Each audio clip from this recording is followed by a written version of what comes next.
yet. Perfect. Well, thank you. Thank you, Lily. And thanks everybody for being patient. I hustled myself off a plane as fast as I possibly could. So I appreciate it. And I apologize for the delay. I'm going to go ahead and share my screen here. All right, that looks good. All right, so, and also please feel free to use the chat function, ask questions along the way, also just like jump in. I'm super excited to be here with you guys with this cohort. I had the privilege of getting to know the cohort last year, and I think a lot of folks took a lot out of the Improvement Science Handbook, and so hopefully you will too. So all right, I'm just going to go ahead and get started here. So I'm Juliet Price. I'm a couple different things that we'll talk about along the way, but for this context, I'm the founding director of the Nash Center for Post-Secondary Improvement, which I'd love to say is exactly what it sounds like. We're a center that is working to use improvement science in the public higher education sector, which we'll talk a little bit about. It's not an area that has taken to improvement science historically, and so we're really excited to be doing this work. Just for a little context, if you haven't heard of NASH, NASH is the National Association of Higher Education Systems. Big wonky title. And really all it means is that it's a collection of 54 systems of higher education all across the country. Some, if you've done the math there, you'll notice that some states have multiple systems of higher education. Not every state is a centralized model. I began my career actually in New York, in working for New York's system of higher education, the SUNY system, State University of New York. So we were a little bit of an anomaly that SUNY and CUNY for the City University System of New York, there are just two. Texas, I think, has 9 systems of higher education. But I think the most important thing to think about here is that 75% of the American college going public attends a university or a college, community college that is part of one of these systems. And so the big goal at Nash has always been, how do we better leverage systems to get to things at scale? So that's a little bit about what Nash is doing. We have 3 very simple goals. Increasing degree completion. I don't think any of these are going to shock you. Increasing degree completion, improving social mobility, and reducing student debt. So you probably see a lot of your work reflected into those. And we do it through a variety of different approaches. But to talk specifically about improvement science, the big idea here that we've had is really that while higher education is a sector that predominantly, it is a business, it is a delivery system of product. That product would be degrees, if you want to think about it that way.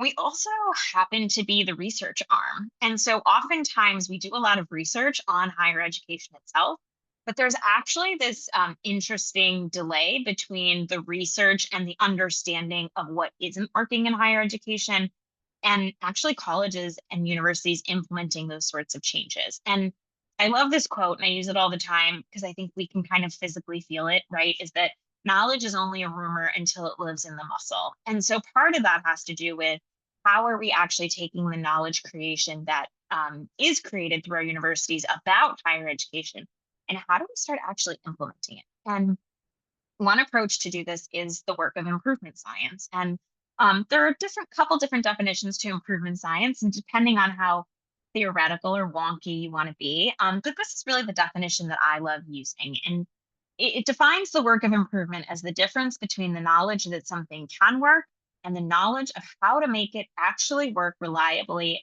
across diverse contexts and populations.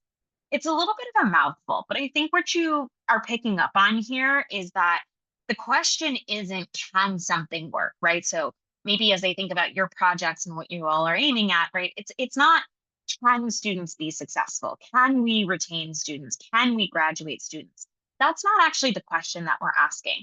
The question you're actually asking in your day-to-day work as leaders on your institutions is, how do I actually make that happen reliably on my campus across diverse contexts? You might be a 2-year college, you might be a 4-year college, and populations, right? Not all students are going to take on the same traits. And so how do we make sure that success actually happens for everybody, right? And so sometimes I say that and people sort of think like, okay, this is like a small research practice divide, right? Actually, the size of this divide is humongous, right? And so I predominantly, my last 15 years of my career have been spent in healthcare. I left higher education some time ago, and I prominently work in healthcare. And one of the things that healthcare came to a realization about, and there was a really great study in 2001 called "Crossing the Quality Chasm," which is a really wonky title. But basically, the National Academies of Medicine looked at all of the different emerging science that had been discoveries, medicines, practices. And they said, well, if we've made all of this progress in understanding how to care for patients, why haven't we seen the outcomes that we want to see? And if any of you have partners who work in the healthcare system, or we're all patients at some point, you've probably felt this is not a very efficient system, right? And what they found was when they looked at all the research and then they looked at what is actually happening inside of clinics and hospitals and hospital systems every single day. What they found was that there's a 17-year delay between when something is discovered in the health sciences and how we're actually treating people in clinics day in and day out. I think some of you on this call may have children, right? I sort of like think about it as like that's almost the lifespan of a quote unquote, bringing a child to adulthood, right? That's 17 years between when we know something and when we actually start implementing it, right? Here are a couple really clear examples if you want to kind of like dive into this, right? The one I like is this secondary bullet here. 75% of musculoskeletal, so this is your back, your hips, your knees, your joints, surgeries are avoidable with non-operative care, right? So if you know anything about musculoskeletal surgeries, these are intensive surgeries. You go under general anesthesia, your body can have a poor reaction and die. It's a serious surgery. And so the fact that 75% of these surgeries are actually not needed, I think you and I and maybe people that you love who've undergone some of these surgeries would say that's not a great situation, right? We don't want to be in that situation. There's too much money being spent. There's obviously bad outcomes, and a lot of people are suffering, right? And that's kind of what I talk about a little bit. Is this is all sort of boils down to some really unnecessary human suffering, right? But I think sometimes it's easy to point a finger at other sectors. I pulled some data back from my time in New York. We have a lot of human suffering ourselves in this sector, right? And so these are New York numbers, but I'm sure if we looked at Kentucky, I don't think we'd be that much further off, right? So if you start with 100 ninth grade students in New York, only 69 of those students will graduate from high school 4 years later. 41 of them will immediately make the leap into a post-secondary institution. 33 will continue into their second year. And at the end of 6 years, we've only got 19 students who actually will complete a degree, right? And so there's also a lot of bad processes in higher education, right? And this is a little bit of like my trajectory of how I came around to all of this, and what I want to share with you today is um, I started my career in higher education. I then went over into K-12 and ran a public-private partnership. And that's how I found myself in healthcare. And I've sort of been around the block, and now it feels like with NASH, I've sort of come back around. And I think the key thing that I want to just impart on you is we're actually dealing with very, very similar issues across different sectors. Higher education and healthcare are facing some of the same critical issues. The difference is healthcare has adopted improvement science as a way for them to get better at getting results, right? So, with all that context, right, I think sort of a key question, which sometimes feels dumb, but I think is important to answer, is if we're all really gung ho about getting better outcomes for students, why is improvement so hard? Why do we go to a lot of conferences? I'm sure you all are part of this, right? You go to conferences, people talk a lot about wanting to make things better. But ultimately, at the end of the day, it's hard to say that the student experience is remarkably better and we're getting remarkably better outcomes, right? There's a little bit of good news and bad news in this answer. The good news is that improvement science is an actual discipline. There's a whole world of people who study it, who write about it, who practice it, who refine it and spread it. Obviously, at the center of post-secondary improvement, that's what we're trying to do. But there's other people in all kinds of other sectors that do this, right? The bad news is, as a society, I would say we're still not embedding it into training programs, right? And I think if I polled this room, I'm sure there's a lot of folks who have gone on to either master's or PhD degree programs. And I bet if I asked you how many of you have ever heard of improvement science or been exposed to it, maybe out of 28 we get a couple hands, but the large majority of us haven't actually encountered this in our schooling, right? And so the structure is a little bit inherently flawed because I think the people in this room have a lot of subject matter knowledge about higher education, and that's phenomenal. But you haven't been trained in improvement, right? And so we're sort of setting up this either or approach. And I think this is where Lily and her team and what you guys are a part of here is so important, is by giving you some of these tools, hopefully we can give you an introduction and you can start to be an and instead of an either or. I worked many years ago with Becky Margiotta, who runs the 100,000 Homes campaign. If you've never heard of the 100,000 Homes campaign, it was a campaign that she started to rehouse 100,000 homeless veterans. She's a veteran herself and felt appalled that when she returned from her tours of duty that veterans were facing homelessness at higher rates than non-veterans.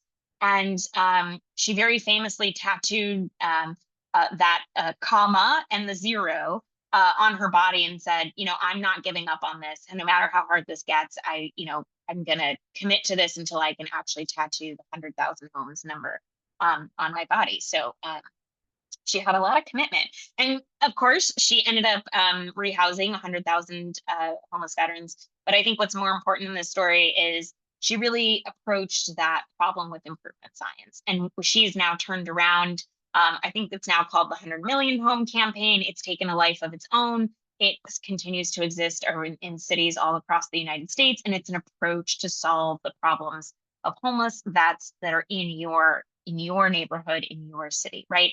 And when she was getting ready to leave that post, we were talking and something she said stuck with me. I said, you should be really proud of everything you've done, Becky. And she said, yeah, but the thing that I haven't figured out is how are we going to solve a billion problem solvers? How are we going to train a billion problem solvers? Because what she learned from that experience was that it didn't matter that she understood improvement science or her team understood improvement science. It really mattered that people in communities all across the country were learning this approach and tailoring it to the problems they faced. And so that's really what we're going to talk about today.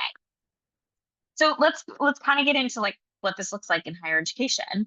None of this information is going to be news to you. Higher ed today, like in a lot of sectors of our economy, and I think it's safe to say, especially in the last few months, is feeling a lot of significant pressure to stay relevant, to grow, to remain financially viable. And your sector, like a lot of others, get measured on some key performance indicators. For example, enrollment, retention, completing, student earnings. I know is sort of a movement that's taken up recently. And the challenge is, even though we have agreed on these KPIs across the sector, when the sector in general is measured against those KPIs, systems and campuses face really pretty mixed results. And we're going to talk a little bit about the work that Nash has done in the transfer world here. And this article in the AP, so obviously a national publication, actually came out the day we were launching some transfer work with the state of California. And it was actually a long piece journalism article about how badly community college students were experiencing the transfer pathways in the state of California and just how much time and money they were wasting. And so, I'm sure you've seen articles of your own. And this is just to get to the point that, just like other industries, there is a very wide gap between current practice, AKA what is happening on your campuses every single day as you and your colleagues do your work, and what we call in improvement science best available knowledge, right? Which is basically an evidence-based about what is possible and what is the best way to deliver those services. And it's that gap between what we are doing today and what we know is possible. That's what leads to the variation in results. Variation is really the core of what we're trying to do in improvement science. We're trying to reduce variation. So I just want to give you a really tangible example of this. This again has to do with our transfer students. You can see that this is data pulled from the Community College Research Center at Columbia. You've probably seen this graph if you work with transfers at all. This is a graph that shows you the transfer out bachelor completion rate for transfer students. So every one of the dots on this graph is an institution. And what you can see is towards the left, we have institutions that have smaller numbers of transfer students. And then on the right, we can see that there are institutions that have a lot more transfer students at their institution. And then what you're seeing on the other axis is the bachelor degree completion rate. So you can see down at the bottom, you have some institutions that are only graduating 10 or 20% of their students. And then at the top end, we have institutions that are graduating 60 or 70% of their transfer students, right? So what you see in these two yellow circles that I've sort of highlighted for you is it doesn't really have anything to do whether your institution has a lot of transfer students or your institution has a few transfer students.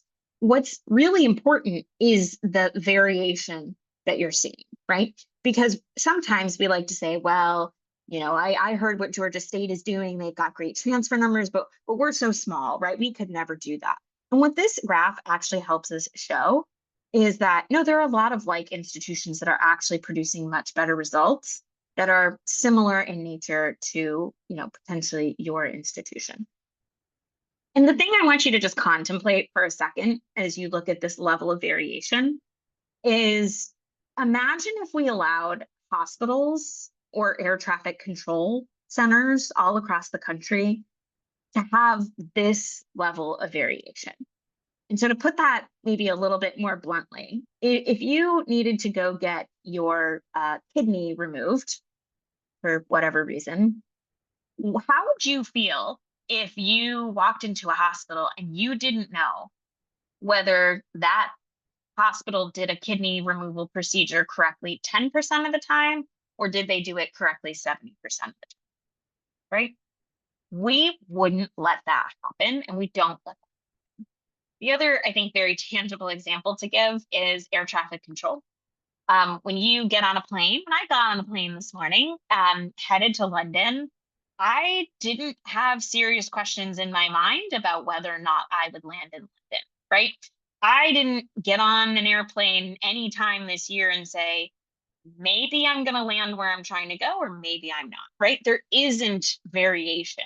There are every once in a while really bad outcomes in air traffic control. And some of you have maybe read some of those stories, right? But they are absolutely out of the norm, right? And you couldn't even say that they're performing at a 70%. They're performing at 99.9%. Right? So if we don't let other institutions or other sectors have this kind of variation, why is it that we allow higher education to have this level of variation, right? I think that's a good question to ruminate on. But the other thing I would say is, how do these other sectors get to the point where they have really, really high levels of reliability? And the answer is they are using improvement science. And they are using improvement science as a methodology to get to what we would call breakthrough results. And that's really what we're pulling over, right? Again, bringing you back to this definition, I want you to remember this as you guys take on the work that you're doing. How do you bridge that divide? How do you take the knowledge that something can work, and how do you make it work reliably across your diverse contexts, right? This is unfortunately the way most change initiatives happen in higher education. And obviously, you may recognize some of the examples that I'm going to give you. Let's start in this bottom left-hand corner over here, right? So someone decides, and let's just blame the campus president in this example, right? The campus president has decided, you know, we've got a problem, stop outs. whatever, right? Like we really need to focus on this problem. And so inevitably, because this is higher education, a meeting is called, right? We're going to have a meeting and we're going to have just all the AVPs, let's say, right? We're just going to have all the AVPs sort of sit in a room, conference room. We're going to close the doors and we're going to get to the bottom of this thing and we're going to come up with a plan, right? And like, I always love people who are like always looking for like a 10-point plan. Whether or not you have 10 good ideas doesn't really matter. We just like, we want a 10-point plan. Okay, so we're going to sit in a room, windowless conference room. We're going to order lunch and we're going to come out of here with a plan, right? Sometimes people call this strategic planning, right? And so people who are not really well versed in what the problem is or what the situation actually experience feels like, sort of come up with their 10-point plan, right? And so then you get into, let's kind of look at this part here. You're gonna go implement your strategic plan. And very often, whatever ideas are in the plan get implemented across the entire campus, or in some cases, sometimes if you're part of a system, this may even get implemented across a whole system. And so suddenly, because the ideas were in the 10-point plan, you're starting to implement those concepts, right? And what starts happening are all these other things around you, right? There's failures that you don't understand. You don't understand why the ideas aren't producing results. There's unintended consequences. I'm sure some of you have experienced this, right? You've heard about this great idea implementation that the president has, but it's actually causing a whole bunch of problems elsewhere. There's a lot of user feedback that you're not hearing. The students aren't telling you this is actually not helping me get to where I'm trying to go any faster. And actually, it's making me more confused about what I'm trying to do. And really what that ends up happening is, this little car crash there, right? And if you've ever read the famous McKinsey study about change management, 70% of change ideas will fail. 70% of change initiatives will fail right outside the gate. This is across all sectors, very well documented, right? And so you don't get to this concept of changes that produce quality, right? More importantly, though, and I want to say this because I think a lot of people in this room have been dragged through this process before. What ends up happening is also kind of what I put here in this bottom right-hand corner, right? Which is you start to really burn out your workforce. And so maybe you or someone you know has been in some of these meetings and you start hearing things like, okay, well, that didn't work, right? We're throwing the baby out with the bathwater. We don't even know if any part of what we were trying to do actually worked, right? This is a very common one I hear is we'll just go back to the old way of doing things, right?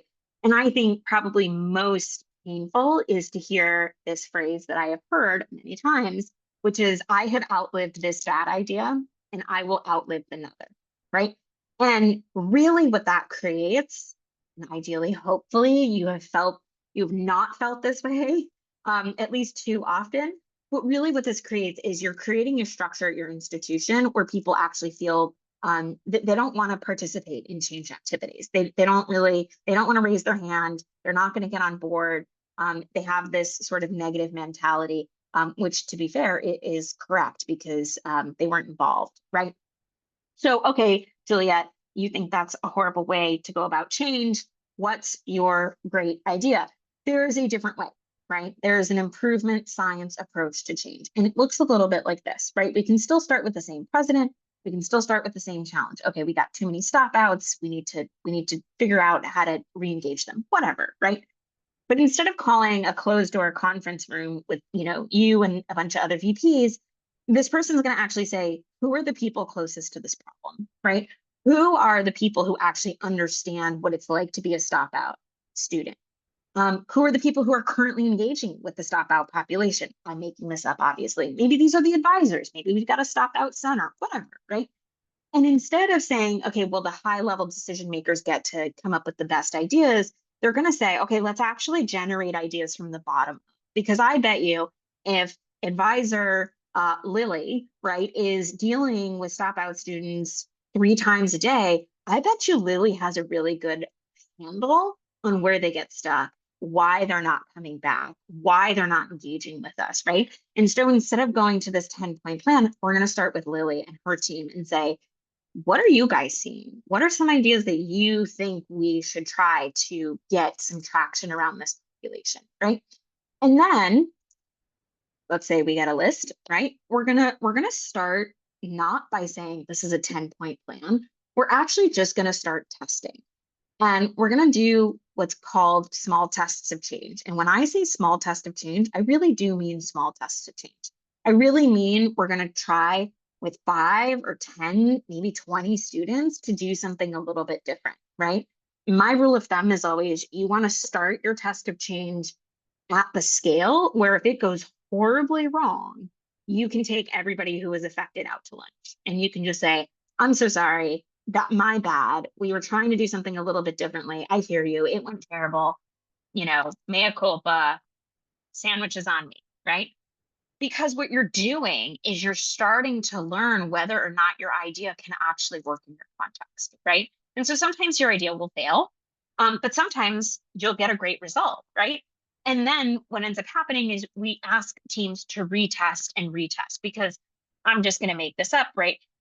We'll continue with our stop out students. The advising team decided to do something a little bit different for the incoming students who were in the School of Business, and it worked phenomenally. Great. But remember what I said about diverse contexts, right? Maybe it only works when those students are School of Business students. And so just because you had a positive test, it doesn't mean you can go campus wide. You need to retest, right? And so now maybe you're going to go to the College of Education and say, hey, we tried this over at the School of Business. Here's some data. Look at how amazing it was. Look at our student feedback. Would you be willing to test us with this, right? And what you're going to do over time is you're going to test and retest, and you get to the point where there's no more testing because you are at scale. You have come to understand that this works for your entire organization, or in some cases that it doesn't. And that's how you get to that implementation of a change idea at scale without failure. We talk in improvement science, and this is like a little bit of our wonky language, but we always talk about the word implementation means something very specific in improvement science. And we say when you get to implementation, there is zero chance of failure. Why would there be failure? You have tested it in all of the different contexts of your institution. And so there's no reason for failure. And so that's how you get to that really great outcome that you want. Really quickly, because I think this is important, we talked about it in the last slide. I want you to look at your workforce represented here on your bottom right corner, right? You start to get people on your campus who are really excited to participate in this process. You get people who start to say, okay, let's do that again. That was super successful, right? What other problems can I solve with this? And then most importantly, you get people who start to say things like, I really like to lead the next round, right? You're starting to build your own problem solving core, a little bit like what Becky was talking about with a billion problem solvers. So this approach, again, it's not new. I always say that, like, we're not inventing anything here. We're really building off of the last 200 years of improvement science. It is the dominant methodology of quality. You'll hear me say quality or quality improvement science. It's all the same thing. If you're married to somebody who works in healthcare, go home tonight, ask them about their quality department, and they might look at you a little bit crazy for half a second, but they will know exactly what you're talking about because this is just how we do things in healthcare. It's also how we do improvements in manufacturing and assembly. Um, there's a lot that's been written about the Toyota model, which obviously came from Japan. This is how Toyota figured out how it could build essentially way more cars in less time than anybody else. We also see it in software building and maintenance. We see it in military management, specifically with regards to battlefield related management. So it's really taken hold in a lot of other sectors. I would say some work has been done to bring it into the K-12 sector. It's still pretty new, but there's not been a whole lot of effort at implementing it into higher ed. But obviously, we're really here to change all that. Before we jump into aim statements, any questions or comments or connections? I'll stop sharing for a hot second. Connections that your brain just made, or just like things that you want to say or ask before we move on. –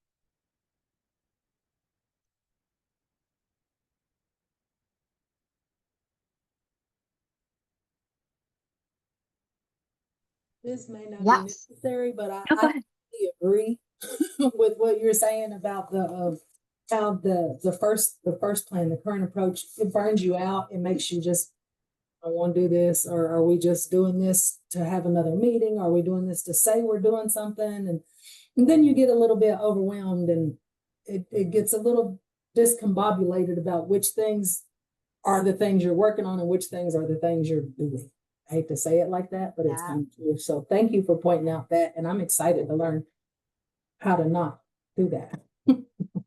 Yeah, no, it's a great point. And I think one of the things I didn't say it here, but I'll share it with you is when we do that kind of strategic planning, let's put that in quotes, right? I always sort of say like, and then a press release gets written, right? Like someone's going to announce something. I worked for the governor of New York State for a very long time. So I did this myself. I was part of the problem for a long time, right? It's like, we're going to announce the plan.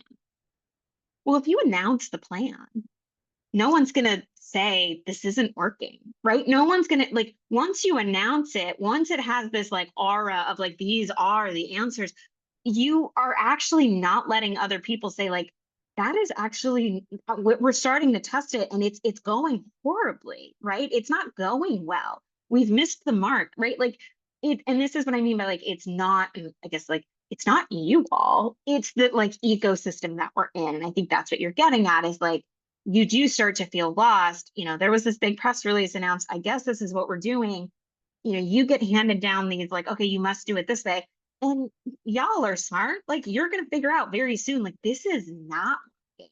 This is not producing results. But who's going to say that? Because now the president is on the speaking tour, right? Like, yeah, we'll just really throw this president under the bus, right? But like now they're on a speaking tour talking about like how great their plan is. And so we really like we get into this like very tough like space where you're right. You can't talk about it and you can't have honest conversations. Any other questions or just thoughts that came to mind? Juliet, I put one in the chat. I was curious. I know in your graphic you had PDSA as a part of the Yes. the great way to do improvement science. Is that something you'll go into more in depth? Yes. And okay. let me, yeah, I will. Yes. I always want to make sure I'm honest with you guys. Yes, I will. Absolutely. All right. Well, if you have anything else, you could please, you know, feel free to put it in the chat. Don't feel like you got to wait for me to ask. All right. So let's talk a little bit about, I'm going to talk about the Nash improvement model, but as you'll hear really soon, this is not something that it's not proprietary to Nash. And you'll see that it's, as this slide says, it's nothing we invented. And I want to be very clear about this because I don't like when people who do improvement work pretend that they are inventing something new. We're not. We're building off of the absolute best of in improvement science. We have taken two really powerful components and put them together. So we have taken on the left, this is what is known as the model for improvement. These guys were super smart healthcare people. They were not very snappy with titles. And so they just called it the model for improvement. And what that really does, there's three questions. And then there's the PDSA, the plan, do, study, act piece. We've also taken from the IHI, that's the Institute for Healthcare Improvement. They have a model called the Breakthrough Series Collaborative Model. You will see that these circles that say PDSA, it's the same PDSA. So it's really taking it and making it into a very highly structured approach. And we'll dive into the model for improvement a little bit. But I just want to say our model for improvement, again, we're not inventing, we're taking the best of the last 200 years, and we're adding just this last little piece of how do we make this work in higher ed? And we've learned a lot of lessons about that, which I don't have to go too much into detail. What I do want to say about it, and I won't drone on about it because I think sometimes you know, you talk about a new approach to doing things and people go like, okay, well, is it working? And I'm happy to say that we've been at this for 3 years. We've been running a improvement collaborative for 3 years across 12 systems of higher education all across the country. And what we've seen is what we would say are breakthrough results, right? So in this space, we're working on the transfer student enrollment issue, just the number of students who start at a 2-year community college and actually enroll in a 4-year institution. And just to give you some context, over the last 4 years nationally, we have only seen about a 2 or 3% increase in the transfer student enrollment rates. It's actually in the last 2 years, we've seen +2 and I think +3%. On the other hand, campuses that are involved in the work that we're leading are seeing results like this. And this is what I mean by breakthrough improvement, right? In Texas, Prairie View, A&M University, this is a regional institution. It's an HBCU. They saw a 19% improvement in transfer student enrollments between spring 22 and spring 23, right? So not 2%, not 4%, 19%. In Illinois, the Urbana-Champaign, which is a Research One institution, saw a 22.2% increase in transfer student enrollments. They actually had to leave the NIC. They did not rejoin us in year 3, partially because their staff was actually overwhelmed by how many more transfer students they had. Good problem to have. We told them they were welcome to come back when they had a little bit more handle on things. In Pennsylvania, which if you know Pennsylvania, very rural, Kutztown University is a small regional institution. They saw 72% increase in transfer student enrollments in the academic program that they were working on. And actually just this morning, I actually heard from our Pennsylvania colleagues. This morning, Pennsylvania State University System announced that for the first time in 10 years, they are seeing enrollment growth at their system level. And it is driven primarily by a 14.3% jump in transfer student enrollments across the state.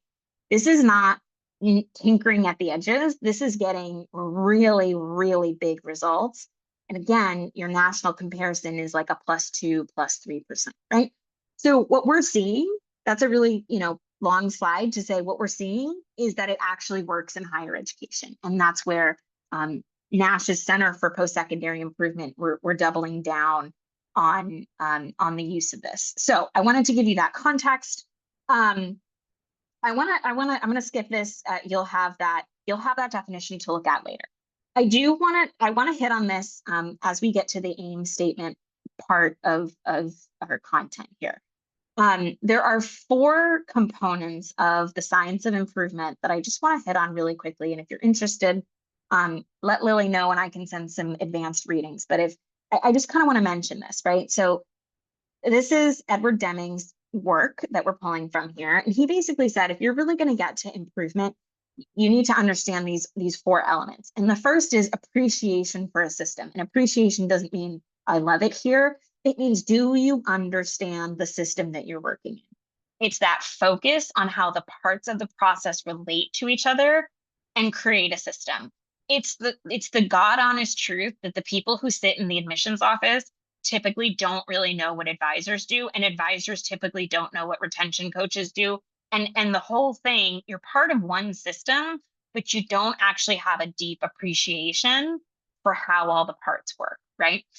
The second, you'll remember, improvement science is all about reducing variation. So you have to understand variation. You have to understand where are there processes and in the campus world, let's say, that are actually giving us bad results. Where could we be more efficient? Where could we do things differently, right? The third one, and we're going to get to theory of knowledge when we get to driver diagrams in a second. It's an appreciation for the need for theory to make predictions and incorporate the scientific method in improvement. I should have said that earlier. If there are any STEM trained individuals on this call, sometimes I talk about improvement science and someone will raise their hand and say, isn't this the scientific method? Yes, this is the scientific method. That's what we're doing here. It's a little bit repackaged, but it's exactly that, right? It's making a hypothesis, doing a test, looking at your data and saying, I was really wrong. Or, wow, I hit it out of the park. That's exactly what I thought was going to happen. Last but not least, and please do not underestimate this 4th component. I will tell you that a lot of people don't think about this enough. And I know Lily's got some other resources and people are going to talk to you a little bit about this, but the psychology of change, understanding how people interact with change and change management is really, really important. And I can say more about that if someone wants to talk about it later. So this is Edward Deming, good looking guy. he is really what we call sort of the grandfather of improvement science. This is where the four components of improvement science come from. He also had really great quotes, which I will leave you with a couple of. Okay, I want to make sure I get to aim statements quite quickly here. I just want to be really crystal clear about that thing I said earlier in the presentation. You all have deep subject matter knowledge. You are this purple square. You know your campuses, you know your students, you know your professors, you know your administrators better than anybody else. And don't let anyone else tell you any differently. What Deming really put forward is if there isn't a system of profound knowledge, and that's the components of what we're going to talk about today, writing a really good aim statement and figuring out what a driver diagram looks like, you will not ever get to that nirvana, which is this blue square here, which is the capability to make improvements, right? So you guys are 100% set in the purple. What this content will lead you through is some of the green, and that's how we're going to get you to that ability to make improvements with reliability. Okay, let's come back to this. I just want to talk about the model for improvement really quickly. So just focus on this little guy. There are 3 questions that guide the model for improvement.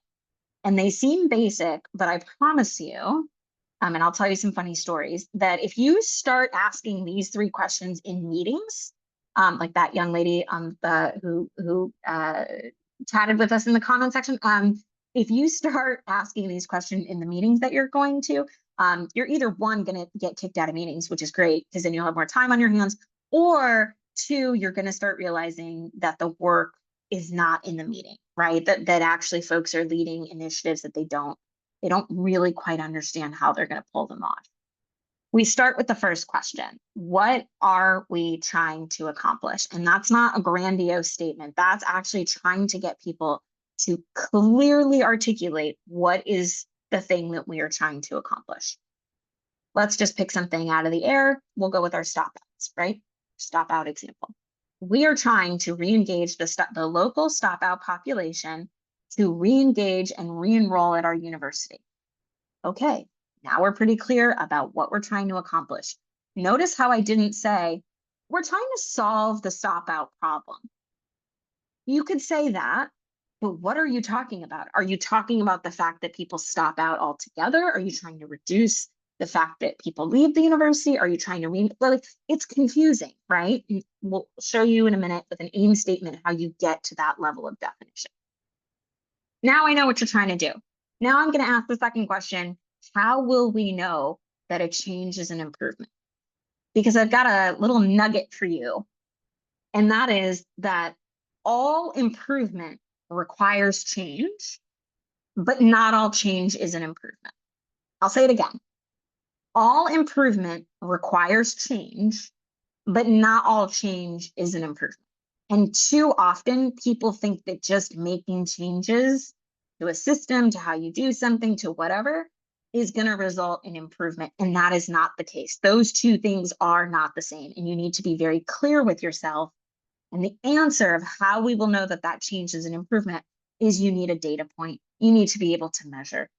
And so in my hypothetical example about stop outs, I'm going to say, we're going to know that we're making, that we're making progress, that we're making positive change by the number of stop out students who re-enroll for the fall 2025, or I guess that's a little past, fall 2026 semester, as compared to how many reapplied to enroll in the fall 2025 semester. See how clearly we know the problem we're trying to solve, and we know whether or not we're going to be successful because we have a really clean data point to look at, right? The next and third question, what change can we make that will result in an improvement? This gets to your ideas, right? So this is where the work of the action really happens. You're going to go find those people who are working on stop outs. You're going to go figure out what they want to do. What idea do they have? And I'm going to make up something really bad here, but because I don't work with stop outs, but the idea is like, we're going to text everybody, we're going to text all the stop outs, and we're going to offer no fee application to the college, whatever, right? Okay, that's your idea. Then once you've answered these 3 questions, that's when you flip into this PDSA cycle. You're going to make a plan How am I going to text those people? Who is going to text those people? What are we going to say? Is there a link? Yada, yada, yada, right? Then the most important thing in this whole PDSA, guys, is the do, right? You actually have to go out there and do it. You're going to test it out. You're going to send a bunch of text messages and see what happens. When the data comes back, that's your study, right? You're going to be able to see, okay, we texted 100 stop outs. 75% of them didn't even respond. Of the 25 that responded, 15 of them booked in the link a meeting with an advisor, whatever. 5 of them told us they would love to, but there's an outstanding balance, whatever, right? You're going to get some data about like, does your idea have legs, right? Once you understand that, then you're going to flip back into the act, which is basically you're going to make a decision. Do you need to retest? See how the arrow from act, it goes either back to plan or it goes back to the 3 questions, because potentially you texted 100 students and they all wrote you back and said, please stop texting me. I have no interest in coming back. Clearly your idea had a 0% success rate. And so you need to go back to that drawing board and pick another idea and retest, right? That's how the PDSA model and the 3 questions for improvement hang together. And this is an endless cycle, you guys. There's like no universe in which you ever flip out of ever, someone's writing about the Cracker Barrel logo. Yeah, love it. Great example, right? Somebody in a corporate office somewhere thought that was a good idea. Did they ask anyone? Probably not, right? All right, so let's talk about aim statements. Aim statements, again, let's go back to our model for improvement. You're right here. You're right in that very first question. An aim statement answers the first question of improvement. What are we trying to accomplish? And by the way, I should have said at the top, you will get these slides, so don't worry. Great if you're taking notes, but also don't worry, you'll get a copy. They're similar. I don't want to like belabor a point because I actually think, especially in education, we've done a lot of work to introduce like SMART goals or other types of goals. This is really the same thing, right? The most important thing about your aim is that it's incredibly precise, right? You need, the thing that I always say is like, you should be able to give an aim to your grandmother who obviously does not work in your day job, and she should be able to understand what you're trying to accomplish. Strip out the jargon. Don't tell me we're going to work on the, acro back to basics program. I don't know what that means. If you're telling me it's about stop outs and getting them reconnected to enrollment, okay, I can start to understand, right? So really peel that away. The other components that you must have in an aim statement. What will be improved, right? You need to be very, very clear, and you need to have clear operational definitions. I'll take the stop out example. Stop out is a broad term that people use very differently. Is a stop out student a student who's taking a semester off because that person just had a baby, right? Like, is that a stop out student? Is a stop out student someone who's been gone for 2 or plus years? Like, how are you defining stop out student, right? That's what I mean by clear operational definitions. Even the word transfer student doesn't mean the same thing to everybody. Some students are coming in directly from high school with college credit. Are they transfer students? Most people would say no. Some people would say yes. Get to that level of specificity. For whom? Who is your target population? Are you talking about, again, take that stop out. Is it all stop outs? Anybody who did any coursework at your university? Is it stop outs in the last 5 years? Is it stop outs who are local, right? Be very clear about who you're doing this for. By how much? Give me a really measurable, specific goal to work towards. The 2 things that I don't allow people to do is say we're going to get to 100%, because let's be honest, unless you're at 99.9, don't say you're going to get to 100%. It's just embarrassing to everybody. And the other thing I don't let people do is we're going to double. We're going to double the number. No, don't double anything. I want you to look at what you're trying to achieve and set a very reasonable, rational goal about it. By when? Your time frame. You need to be very clear about when you expect these results to come in. And obviously those last 2 are tied together because you need to have a time boundary for the goals that you are setting. So to give you a sense of an aim statement, this is the Transfer Success Improvement Community that I was talking about earlier. This is our aim statement. So By May 2030, the percentage of in-state students enrolling at two-year institutions who transfer and complete baccalaureate degrees within 6 years will increase by 7%. It's very clear the problem that we're trying to solve. It's very clear by what percentage, when we're expecting this to happen, and see how clear we are about who's in and who's out. In-state students who enrolled at a two-year institution, who transfer and complete a baccalaureate degree, right? There's no question about who we're talking about here, right? That's a really clear aim statement. By when, for whom, what will be improved, and by how much. That's how clear I really want it to be, right? Our aim statements really should be anchored by an outcome measure, not a process measure. So let me just go back for a second here. Notice how we're looking at students who transfer and complete their degree. This isn't students who told us in a survey that they want to transfer. That's a process measure. You need to make sure that your aim is actually rooted in an outcome measure. I typically suggest to people that it should be an industry standard measure. It should be pulled or reported on very easily. Ideally, this is a measure that your institution is already looking at, right? So we'll go back to the stop out example. My outcome would be enrollment, right? I want to get more of those stop out students enrolled. We have a clear operational definition about what it means. And obviously enrollment data can be pulled at any time, right?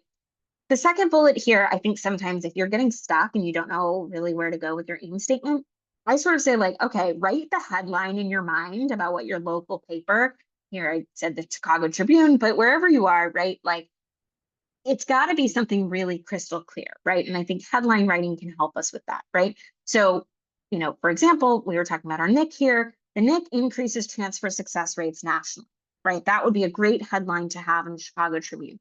The headline isn't going to say people worked really hard to get her, and some things got better. We think, we're not sure, right? Like that's not how headline writing happens. So if you're getting a little stuck in your own head, think about a newspaper headline. Okay, you're going to have time to work on your aim statement, and then when we get back together on the 20th, I believe, but I could be wrong. Okay, we can do some workshopping. We can talk about it, and you'll have these slides to refer to. Just make sure you're going through that checklist. I want to move on to driver diagrams because ideally in your aim statement, you will have answered the second question. The answer is a little bit in the question, right? You will have set the outcome measure that you're looking to move. The third question of improvement, what change can we make that will result in an improvement, is really important to answer and to document. And if I say nothing else that you retain today, hear me when I say documenting your change ideas. A driver diagram is simply an approach to documenting your ideas. It's your scientific method notebook. It's just a place that you're going to try and figure out, okay, now I have this aim, right, on the left-hand side. Driver diagrams are read from left to right. I have this aim, and I want to jump right away to my change idea, right, because I got a really good idea. But before you jump to your change idea, I really want you to take a moment and think about what do you think your primary and secondary drivers are. Primary and secondary drivers are not actual change ideas. It's not text stop out students. It's taking a level of analysis back and saying, what are the levers we have to pull on? If I want stop out students to re-enroll, what are all the things I need to do, right? So to give you an example here, you saw the NIC aim statements by 2030 to increase in-state students enrolling, transferring, and completing. Okay, enrolling, transferring, completing. There's a lot in there, right? So then we said, okay, if we want to get to that outcome, what are our primary drivers? Our primary drivers are these two. We need more students who started at a two-year institution to jump to a four-year. Of course, you're not going to get more students with a baccalaureate degree if they didn't make it to the four-year institution at all, right? So That's our first primary driver. We've named it the 2-year to 4-year transfer rate. It's an industry standard. This is something you can pull. Okay. Now they're at the 4-year institution. Now we need to make sure that when they get to the 4-year institution, they have success when they're there. Notice for a second, guys and gals, you can't just pull one lever. Because think about it, even if I got every single 2-year student to transfer to a 4-year institution, if the 4-year institution isn't doing a good job of retention and graduation, we're not going to get to my goal. So see how there are multiple levers that you need to pull. And that's what a driver diagram does. All it does is start to lay out for you what all the things that you're going to have to do. What are all the levers you're going to pull? As you start testing, this again is from our transfer net. As you start testing, as you start throwing your ideas out, you're going to start to notice what are the commonalities. And so you can see, and you'll obviously be able to take a closer look when you look at the slides yourself, but we started understanding that there were all these secondary drivers that matched the primary driver. So if you want that 2 to 4-year rate to go up, I'll just example, like you need to reduce the time to submitting an admissions application to the 4-year institution, because if students are taking too long to do that, they're going to miss the application window. You need to reduce the time to admissions decision. If the 4-year institution is taking 9 months or more to actually turn around a transfer decision, you've lost that student, right? So there were all these subparts, right? And then you're going to see this on your secondary driver as well. And then I'm really going fast here because these are just what I'm trying to show you here is over time, as we went and learned more and more, our drivers got clearer and clearer, and we have a better and better idea of what we need to change, right? So just going to go backwards. You have some examples of a completed driver diagram. And Lily, if I'm not mistaken, I think we linked to the article, What's Your Theory, in the packet. And if not, I will find it and I will drop it in the chat. This diagram is your home base. And as you start testing ideas, I want you to make sure that you keep a running document, a list of, hey, we tried that and we didn't get results. That's okay. What you're doing is you're helping the next generation of leaders not do the same mistakes you made, right? And so keeping a really active live driver diagram, we always say driver diagrams, definitely incomplete, probably wrong, right? Probably wrong. Even us, we've been at this for 3 years. We've had all these phenomenal results. Never in a day in my life until the day I die will I say, we've got the driver diagram 100% correct. You're never done. This is just a document that's going to keep all of that information in one place. I want to stop there. I want to have time for questions, and I will quickly find that really great article I was talking about too. But questions, comments, thoughts that you guys have, Lily, anything I'm forgetting that you want me to talk about?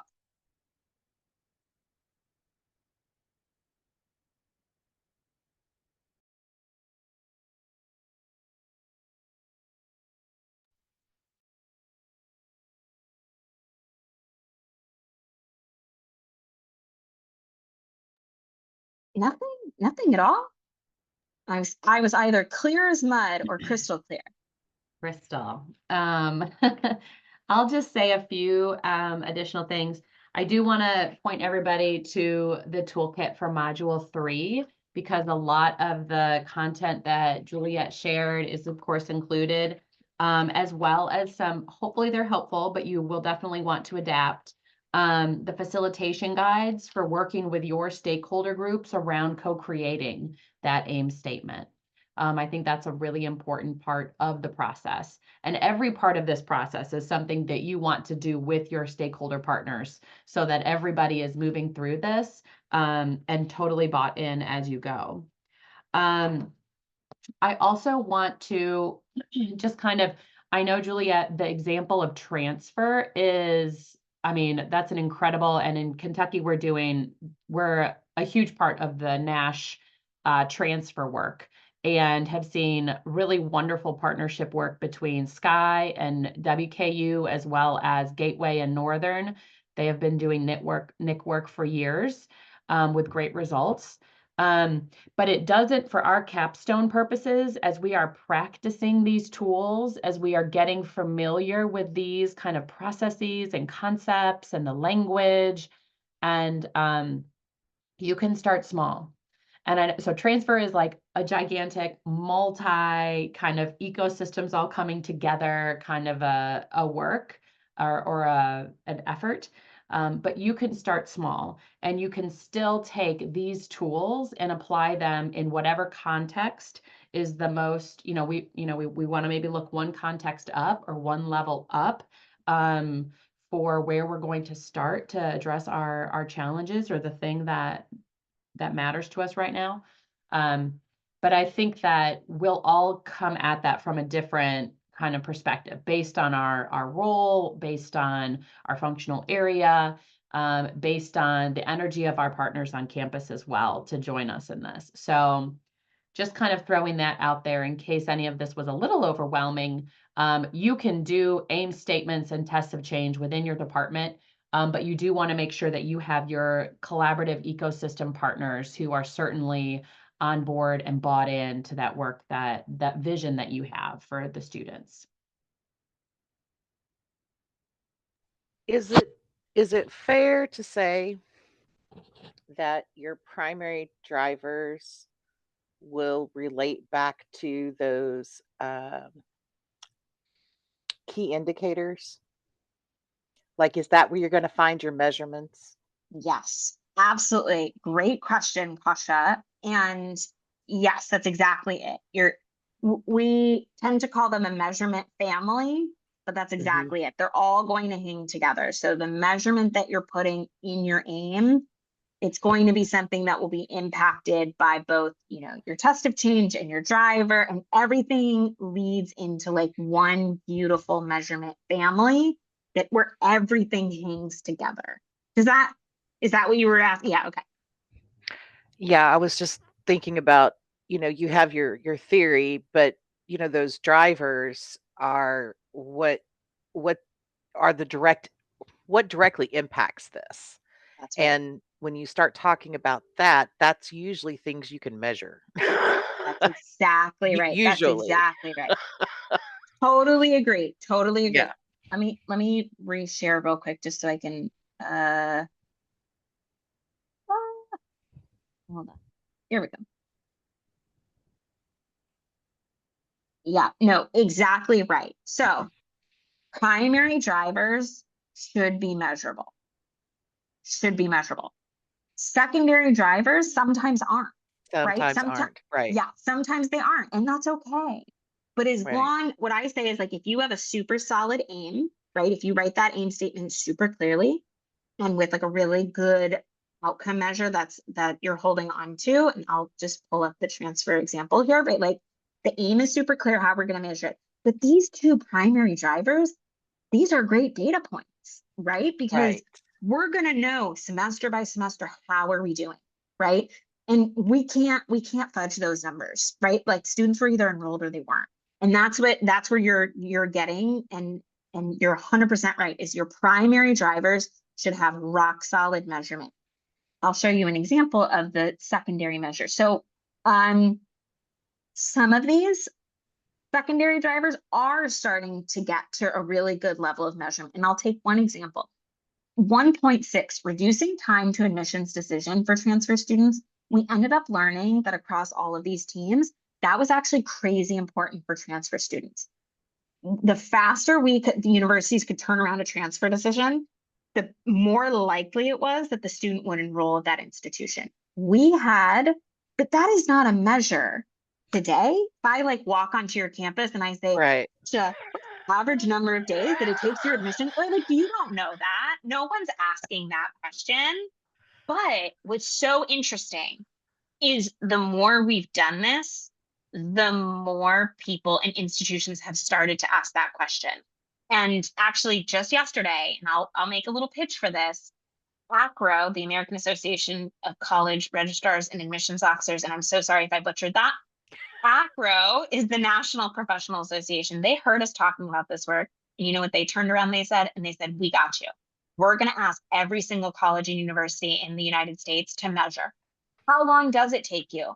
Because even just inside of our NIC, we had a school that was 9 months out. That's why I said that nine. That wasn't an example that I pulled out of thin air. That was actual reality in Texas. And in 45 days, y'all, they brought it down to 7 days. 7 days. Wow. And so what ACRO has understood is how powerful would it be if every single admissions team in the United States got that number? Just go ask. No judgment.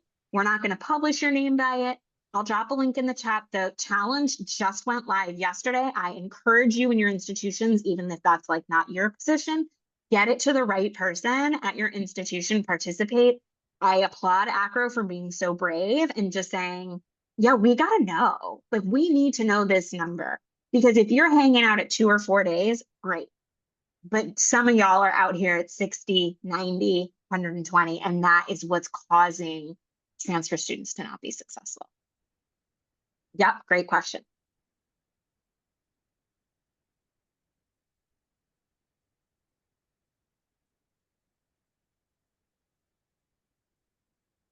Anything else? I know we're going to be together again in a couple weeks.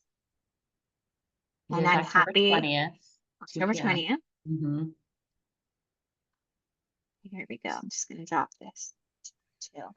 So I'll just tie a few things together. Thank you so much, Juliet. That was wonderful. It was a whirlwind. I know that was a lot of information. I'm so glad we've recorded, and I'll send this recording out to everybody.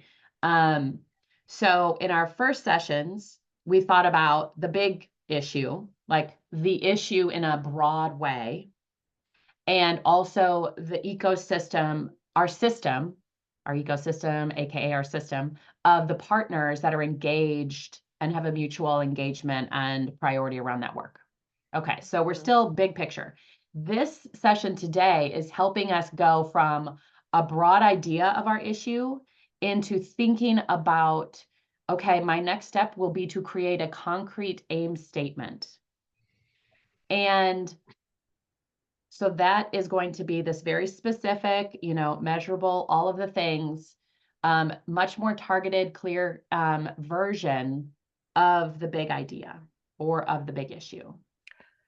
The drivers, Kasha, did you have a question? Well, I was going to say, is it ever appropriate to start with a not great aim statement, then start working on the drivers and having those conversations, and then I can see this being a multi-step process. Like, I don't know if I could come up with a beautiful aim statement up front, but through Absolutely.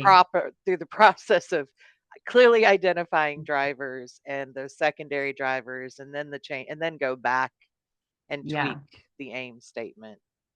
I love that. So we wanted to move this session up ahead because I wanted you guys to have this as a draft as you're kind of moving forward in the work. And I also think that really clearly knowing and thinking about with your partners, the primary drivers and some of those secondary drivers is going to be very important for our next module, which is around student journey mapping, process mapping, and really understanding that student experience of our institutions as well as the back end process. So that's where you really uncover where the biggest opportunities are for tests of change. And so this is all going to fit together. But it's like I've only given you half of the puzzle pieces right now. So you're not even quite sure what the whole puzzle is supposed to look like, but you will. Anita, I see your expression there.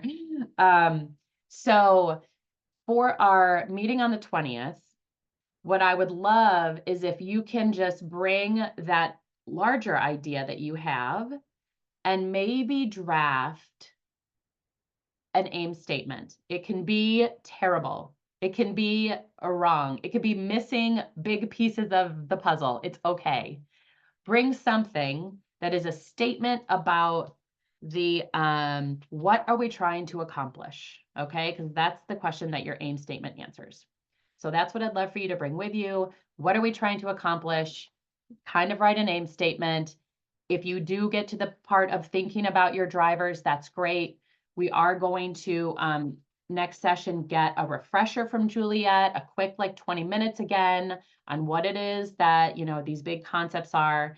And then we'll break into small groups to kind of share with one another, get feedback from cohort, and then come back and share overarching questions, themes, and of course, any examples that people would like to share. Juliet is a master aim statement smither.